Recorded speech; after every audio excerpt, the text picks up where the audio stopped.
Hello student, welcome back to my channel Samrat Kanvi. Student, जितने बच्चे class 10th में हैं, सामाजिक विज्ञान का पेपर देने वाले हो तो मानचित्र कार्य कैसे करते हैं मेरे प्यारों बच्चों, 10 नंबर का मानचित्र पूछा जाता है। आज की वीडियो में पूरा का पूरा मेरे प्यारे बच्चों पूरे किताब के मानचित्र लेकर आया हूं। 5 मानचित्र देखो, 1 2 एक 3 और 3 और 2 5। 5 मानचित्र का मतलब समझ रहे हो, पूरे किताब के मानचित्र।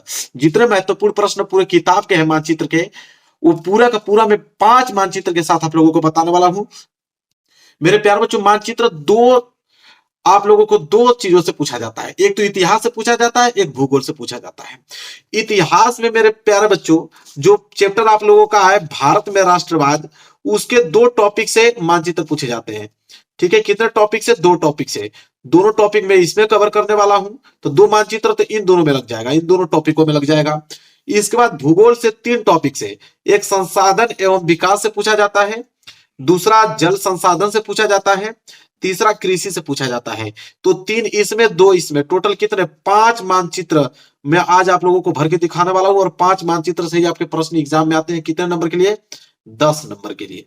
और आज की वीडियो इतना ज्यादा इंपॉर्टेंट है, पूरे मानचित्र के क्वेश्चन मैं भर के आपको सिखा दूंगा। इसके बाद दुनिया की कोई भी वीडियो देखने की जरूरत नहीं पड़ेगी आप लोगों की मानचित्र का, इस बात का मैं दावा करता हूं। मेरे प्यारों, जो 5000 लाइक चाहिए मुझे इस वीडियो पे। अधिक से अधिक लाइक दिलवा दोगे तो बहुत अच्छी बात है, लेकिन कम से कम 5000 लाइक। वीडियो को लाइक कर देना, चैनल पे ना तो चैनल को जरूर सब्सक्राइब कर लेना मेरे प्यारे बच्चों। देखो, सबसे पहले हम लोग स्टार्ट करेंगे भारत में राष्ट्रवाद। और भारत में राष्ट्रवाद में जो पहला आप लोगों का पूछा जाता है मानचित्र, वो किस टॉपिक से पूछा जाता है? तो भारत में नव जागरण एवं स्वतंत्रता संघर्ष के केंद्र से पूछा जाता है। अब मेरे प्यारे बच्चों, यहां पे पहला प्रश्न देखो क्या है। पहला प्रश्न मेरे प्यारे बच्चों यह है कि वह स्थान जहां जलियांवाला बाग हत्याकांड हुआ। यह प्रश्न इतना ज्यादा इंपॉर्टेंट है कि यह प्रश्न आपके एग्जाम में देगा ही देगा, इसको कोई रोक नहीं सकता है। तो वह स्थान जहां जलियांवाला बाग का हत्याकांड हुआ, तो कहां हुआ मेरे प्यारे बच्चों? तो उत्तर आप दोगे अमृतसर। तो ये आपको मालूम होना चाहिए कहां पे? अमृतसर। लेकिन अमृतसर मानचित्र में कहां है, ये भी आपको जानकारी होनी चाहिए। तो देखो मेरे प्यारे बच्चों, मानचित्र में लेकर आ गया। हाँ, मानचित्र देखो, अमृतसर का है ये वाला लोकेशन। मेरे प्यारे बच्चों देख रहे हो ना, ध्यान से देख लेना, यही लोकेशन को मानचित्र देखो, ये लोकेशन है। इस लोकेशन पे आपको इंडिकेट करके यहाँ पे पहला वाला अमृतसर डालना है। ठीक है, पहला वाला अमृतसर। लोकेशन अमृतसर का मालूम चल गया, क्लियर है? 1 नंबर आपको दे दिया जाएगा। दूसरा प्रश्न मेरे प्यारे बच्चों है, वह स्थान जहां नील की खेती करने वाले किसानों का आंदोलन हुआ। तो नील की खेती करने वाले किसानों का आंदोलन हुआ था मेरे प्यारे बच्चों चंपारण में। अब नाम तो मालूम चल गया आपको चंपारण, लेकिन लोकेशन भी आपको मालूम होना चाहिए कि मानचित्र पर चंपारण है कहां। ठीक है, तो चलो मैं दिखाता हूं चंपारण कहां है मेरे प्यारे बच्चों। ये वाला लोकेशन, ये वाला लोकेशन आप देख रहे हो, यहाँ ये लोकेशन चंपारण है। तीर का निशान देकर मैं दूसरा चंपारण लिखा हूं। दूसरा ही प्रश्न है ना, तो दूसरा प्रश्न चंपारण। दिमाग में जा रहा है कि नहीं आप लोगों को? बिल्कुल एकदम अच्छे तरीके से। बस हो गया, दूसरा प्रश्न क्लियर हो गया। चलो आगे बढ़ते हैं। आगे देखेंगे मेरे प्यारे बच्चों तीसरा प्रश्न। तीसरा प्रश्न क्या है मेरे प्यारे बच्चों? वह स्थान जहां महात्मा गांधी ने नमक कानून भंग किया। तो नमक कानून भंग किया था महात्मा गांधी कहां? दांडी में। कहां पे? दांडी में। अब मानचित्र पर दांडी कहां है मेरे प्यारे बच्चों, उसे मैं आपको दिखाता हूं। तीसरा प्रश्न है ना, देखो दांडी कहां है मेरे प्यारे बच्चों? यहाँ। यह लोकेशन आप देख रहे हो, यह लोकेशन दांडी का है। देखो तीसरा प्रश्न लिखा हूं। ठीक है, ये लोकेशन किसका है? दांडी का। ये लोकेशन ही बस आप लोगों को याद करना है, मानचित्र में इसी तरह आपको दर्शाना है। पूरे के पूरे नंबर आपको दे दिए जाएंगे। आगे बढ़ेंगे मेरे प्यारे बच्चों। अगला प्रश्न देखो क्या है। अगला है मेरे प्यारे बच्चों चौथा प्रश्न क्या है? वह स्थान जहां असहयोग आंदोलन कार्यक्रम को स्वीकार किया गया। तो कहां पे स्वीकार किया गया मेरे प्यारे बच्चों? कलकत्ता में किया गया। कहां पे? कलकत्ता में स्वीकार किया गया। चौथे का आंसर कलकत्ता होगा। कलकत्ता किस लोकेशन पे मेरे प्यारे बच्चों? देखो, ये आप लोकेशन देख रहे हो, यह लोकेशन कलकत्ता का है। इसको मैंने तीर का निशान देकर चौथा का आंसर कलकत्ता लिखा हुआ है। ठीक है, ये लोकेशन इंडिकेट जो है अपने दिमाग में बैठा लेना है। ठीक है, किस स्थान पे कौन सा है, तो कलकत्ता का लोकेशन ये वाला है। तो यहाँ पे चौथा प्रश्न भी क्लियर हो गया। पांचवा प्रश्न देखो क्या है। पांचवा है, वह स्थान जहां सूती मिल श्रमिकों का सत्याग्रह हुआ। तो सूती मिल श्रमिकों का सत्याग्रह कहाँ हुआ मेरे प्यारे बच्चों? अहमदाबाद में हुआ था। और अहमदाबाद कहाँ पड़ता है? गुजरात में पड़ता है। तो अहमदाबाद का लोकेशन कहाँ मेरे प्यारे बच्चों? चलो दिखाता हूँ। गुजरात का लोकेशन ये देखो, यह वाला लोकेशन मेरे प्यारे बच्चों अहमदाबाद है। पांचवा देखो, पांचवा लिखा ना, पांचवा का आंसर अहमदाबाद, ये वाला लोकेशन अहमदाबाद है, गुजरात में पड़ता है। आगे बढ़ेंगे, अगला प्रश्न देखो, प्रश्न नंबर 6। प्रश्न नंबर 6 है कि वह स्थान जिसकी घटना के कारण महात्मा गांधी ने असहयोग आंदोलन स्थगित किया, तो कौन सा घटना था जिसके कारण असहयोग आंदोलन महात्मा गांधी ने स्थगित किया? तो वो चौरी चौरा कांड था। ठीक है, चौरी चौरा। चलो देखते हैं चौरी चौरा कहाँ पे है मेरे प्यारे बच्चों। अब देखो ये लोकेशन उत्तर प्रदेश में, ये देख रहे हो, ये आपका चौरी चौरा है। क्वेश्चन नंबर 6 का आंसर चौरी चौरा, देख रहे हो ना, इसको नोट कर लो, दिमाग में बैठा लो कि इसी लोकेशन को चौरी चौरा कहेंगे। ठीक है, आगे बढ़ेंगे, अगला प्रश्न देखेंगे, प्रश्न नंबर 7वां। प्रश्न नंबर 7वां देखो मेरे प्यारे बच्चों क्या है कि वह स्थान जहां किसान सत्याग्रह आंदोलन हुआ, तो किसान सत्याग्रह आंदोलन हुआ था मेरे प्यारे बच्चों खेड़ा में। कहां पड़ता है? गुजरात में ही पड़ता है मेरे प्यारे बच्चों। तो देखो ये लोकेशन जो है, अहमदाबाद भी गुजरात में भी था, तो ये लोकेशन जो पूरा देख रहा है गुजरात का ही है, लेकिन खेड़ा कहाँ है? अहमदाबाद के जस्ट नीचे ये आपका खेड़ा है, प्रश्न नंबर 7वें का खेड़ा। ठीक है, इसी तरह आप लोगों को इंडिकेट करके लिखना है एग्जाम में।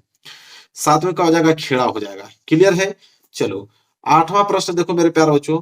8वां प्रश्न है वह स्थान जहां काशी हिंदू विश्वविद्यालय है, तो काशी हिंदू विश्वविद्यालय कहाँ पे है? वाराणसी में मेरे प्यारे बच्चों, आपको मालूम होगा।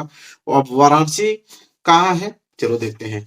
तो ये उत्तर प्रदेश का पूरा क्षेत्र है और वाराणसी यही मध्य में है, ये वाला 8वें का देखो वाराणसी हमने लिखा है, ये वाला।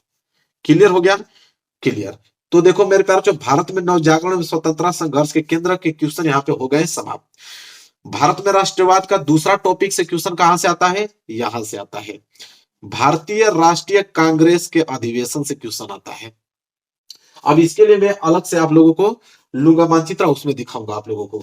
ठीक है, चलो तो भारतीय राष्ट्रीय कांग्रेस के अधिवेशन का पहला प्रश्न देखो क्या है, जो कि आपके एग्जाम में पूछा जाएगा कि वह स्थान जहां कांग्रेस का प्रथम अधिवेशन हुआ था। पूछेगा आपको यही कि कांग्रेस का प्रथम अधिवेशन कहां हुआ था, तो आप उत्तर दोगे कि मुंबई में हुआ था। उत्तर क्या दोगे? मुंबई में। अब मानचित्र पर मुंबई आपको दर्शाना पड़ेगा कि मानचित्र में मुंबई है कहां मेरे प्यारे बच्चों। चलो ये देखो, भारतीय राष्ट्रीय कांग्रेस का अधिवेशन वाला मानचित्र है मुंबई की। अगर हम बात करें, यह वाला लोकेशन आपका मुंबई है, देखो पहला वाला मुंबई। ठीक है, मुंबई का लोकेशन आपको दिमाग में छप गया, यही लोकेशन मुंबई का है, देख लो। इसके बाद मेरे प्यारे बच्चों पहला प्रश्न कंप्लीट। दूसरा प्रश्न दिखाता हूं आप लोगों को, इसे करना पड़ेगा मुझे, साइड में साइड कर दिया। दूसरा प्रश्न आपके सामने आ गया है। दूसरा प्रश्न पूछा जाएगा आपसे कि वह स्थान जहां वर्ष 1920 में कांग्रेस अधिवेशन हुआ, तो वह स्थान जहां वर्ष 1920 में कांग्रेस अधिवेशन हुआ, वो हुआ था कलकत्ता में। कहां पे? कलकत्ता। अब कलकत्ता का लोकेशन अभी जस्ट मैं आप लोगों को बताया था, फिर मैं बताऊंगा कलकत्ता का लोकेशन। देखो यह लोकेशन आपका कलकत्ता का है, दूसरे का कलकत्ता आंसर दिख रहा है आप लोगों को, दूसरे का कलकत्ता आंसर। क्लियर है? कोई डाउट नहीं होना चाहिए मेरे प्यारे बच्चों। अगला प्रश्न देखो, प्रश्न नंबर तीसरा क्या है। प्रश्न नंबर तीसरा है वह स्थान जहां भारतीय राष्ट्रीय कांग्रेस की स्थापना हुआ है, तो भारतीय राष्ट्रीय कांग्रेस की स्थापना हुआ था मुंबई में मेरे प्यारे बच्चों। कहां पे? मुंबई में। चलिए तीसरे का भी मुंबई होगा, मुंबई का मैंने पहले वाला ही आंसर बताया था, तो यही लोकेशन तीसरे वाला का भी होगा। तो देखो मैंने वही लोकेशन पे तीर खींच के तीसरे का मुंबई लिख दिया है। ठीक है, मतलब पहले वाला का आंसर भी मुंबई है, तीसरे वाले का आंसर भी मुंबई है। क्लियर है आप लोगों को? चलो आगे बढ़ेंगे। चौथा प्रश्न देखो क्या पूछेगा। चौथा प्रश्न है मेरे प्यारे बच्चों, वह स्थान जहां वर्ष 1927 में कांग्रेस का अधिवेशन हुआ है, तो वर्ष 1927 में कांग्रेस का अधिवेशन जो हुआ था मेरे प्यारे बच्चों, हुआ था मद्रास में। कहा हुआ था? मद्रास में हुआ था।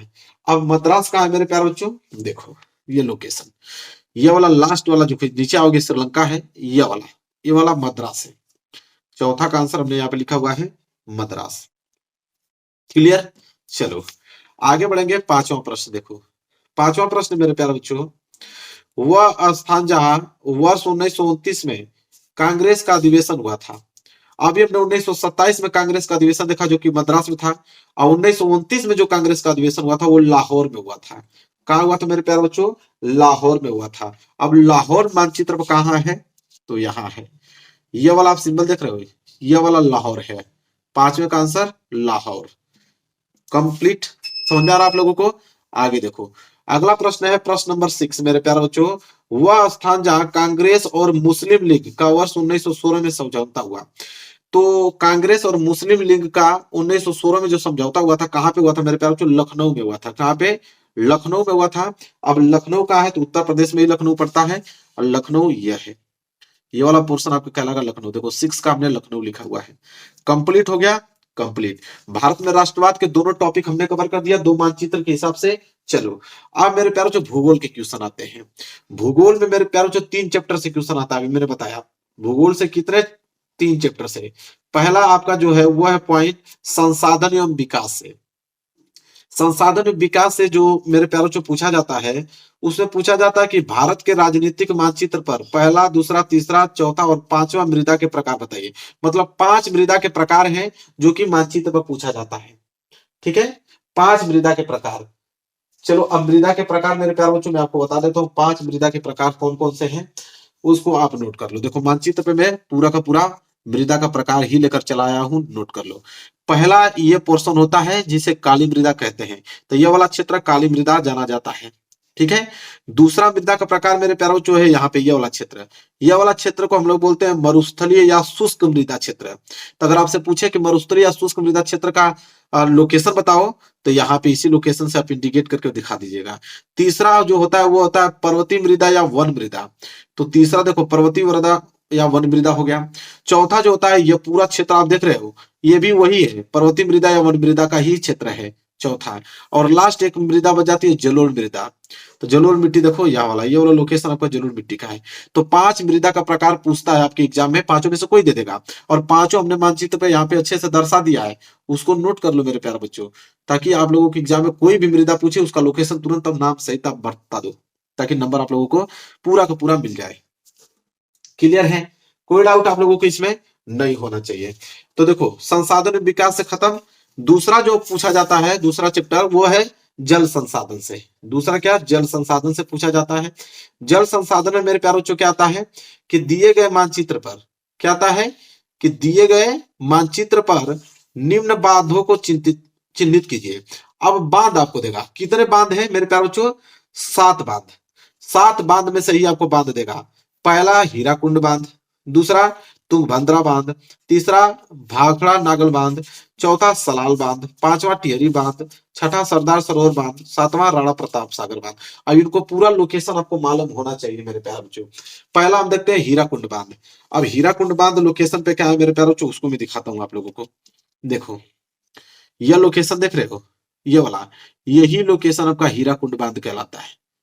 यह लोकेशन हीराकुंड बांध का है। ठीक है, दिख रहा है आप लोग को हीराकुंड बांध। इसके बाद दूसरा क्या है?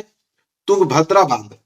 तुंगभद्रा बांध का है मेरे प्यारे बच्चों, देखो लास्ट छोर पे आओ, ये वाला लोकेशन देख रहे हो, देखो हमने तीर खींच के लिखा हुआ है, ये लोकेशन आपका है तुंगभद्रा बांध का। ठीक है, आगे बढ़ेंगे। तीसरा है भाखड़ा नागल बांध। तो भाखड़ा नागल बांध ऊपर अब आओ, ये वाला लोकेशन देख रहे हो, ये वाला, यहां से तीर खींच के हमने तीसरा लिखा है भाखड़ा नागल बांध।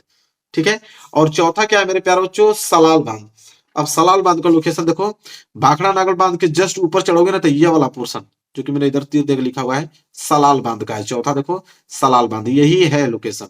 ठीक है, जो कि मैंने रंगा हुआ है। पांचवा है आपका टिहरी बांध। अब टिहरी बांध देखो मेरे प्यारे बच्चों कहाँ है? जस्ट उसके नीचे है, भाखड़ा नागल बांध के जस्ट बगल में। जब इस साइड आओगे तो ये वाला लोकेशन देख रहे हो, मैंने लिखा है टिहरी बांध, पांचवे का टिहरी बांध। कंप्लीट हो गया, ये भी लोकेशन आपके दिमाग में छप गया। आगे देखेंगे सरदार सरोवर बांध। सरदार सरोवर बांध 6, सरदार सरोवर बांध यहाँ पे है, ये वाला लोकेशन जो यहाँ से मुड़ा हुआ है उसके जस्ट साइड में आ जाओ, ये वाला है आपका क्वेश्चन नंबर 6 सरदार सरोवर बांध। एक बांध और बचा है जो कि राणा प्रताप सागर बांध है, जो कि यहाँ पे है, यह वाला, यह लोकेशन जो कि मैंने तीर देके यहाँ पे लिखा हुआ है 7वां राणा प्रताप सागर बांध, यही वाला लोकेशन है राणा प्रताप सागर बांध। देखो पूरा बांध का अपने लोकेशन यहाँ पे नाम सहित दर्शाया हुआ है मेरे प्यारों, इससे बाहर नहीं आएगा, मतलब इन्हीं 7 में से एक ठे देगा आप लोगों को, समझ रहे हो ना? चलो नोट कर लो। चलो अब मेरे प्यारों ये भी हो गया। अब आता है कृषि से। अब तीसरा पॉइंट क्या है? कृषि से। अब कृषि में मेरे प्यारों कौन सा क्वेश्चन पूछा है? देखो कृषि में पहला क्वेश्चन आपसे पूछेगा कि गेहूं का सबसे बड़ा उत्पादक राज्य है। तो गेहूं का सबसे बड़ा उत्पादक राज्य मेरे प्यारों पंजाब है। तो नाम तो मालूम हो गया, लेकिन इसका लोकेशन भी मालूम होना चाहिए कि पंजाब कहाँ पे है। तो गेहूं का सबसे बड़ा उत्पादक राज्य पंजाब, जो कि देखो यहाँ पे है, ये वाला लोकेशन, ये गेहूं का उत्पादक राज्य है, पूरा का पूरा मैंने घेरा हुआ है पंजाब। देखो तीर देकर लिखा है पंजाब। क्लियर है आप लोगों को? चलो दूसरा प्रश्न पूछेगा आपसे मेरे प्यारे बच्चों, यहाँ पे कि सर्वाधिक जूट उत्पादक राज्य है। तो सर्वाधिक जूट उत्पादक राज्य है पश्चिम बंगाल। क्या है? पश्चिम बंगाल। अब पश्चिम बंगाल का लोकेशन मेरे प्यारे बच्चों देखेंगे, देखो यहाँ पे यह है आपका पश्चिम बंगाल, सर्वाधिक जूट उत्पादक राज्य है। फिर यहाँ पे हमने लिखा है पश्चिम बंगाल। चलो आगे देखो, अगला तीसरा प्रश्न पूछागा आपसे कि कॉफी का सबसे बड़ा उत्पादक राज्य है। तो कॉफी का सबसे बड़ा उत्पादक राज्य कर्नाटक है मेरे प्यारे बच्चों। क्या है? कर्नाटक है। अब कर्नाटक लोकेशन पे क्या है, देखो कॉफी का बड़ा उत्पादक राज्य, देखो यहां से लेकर पूरा कॉफी पाया जाता है, कर्नाटक ही है पूरा, यहाँ तक जो है कर्नाटक ही है। तो यहाँ पे तीर खींच के हमने तीसरा कर्नाटक लिखा हुआ है। समझ में आ गया आप लोगों को? चलो आगे बढ़ेंगे, अगला है आपका क्वेश्चन नंबर 4 जो पूछेगा कि चावल का उत्पादक राज्य है। तो चावल का उत्पादक राज्य बिहार जो है सबसे ज्यादा है। अब बिहार लोकेशन पे क्या है, देखो चावल का यहाँ पे चावल उत्पादक राज्य है, यह बिहार। चौथा का यहाँ पे लिखा हुआ है मेरे प्यारे बच्चों, बिहार लिखा हुआ है। क्लियर है आप लोगों को? चलो पांचवा प्रश्न मेरे प्यारे बच्चों पूछा जाएगा कि मूंगफली का सबसे बड़ा उत्पादक राज्य है। तो मूंगफली का सबसे बड़ा उत्पादक राज्य गुजरात है।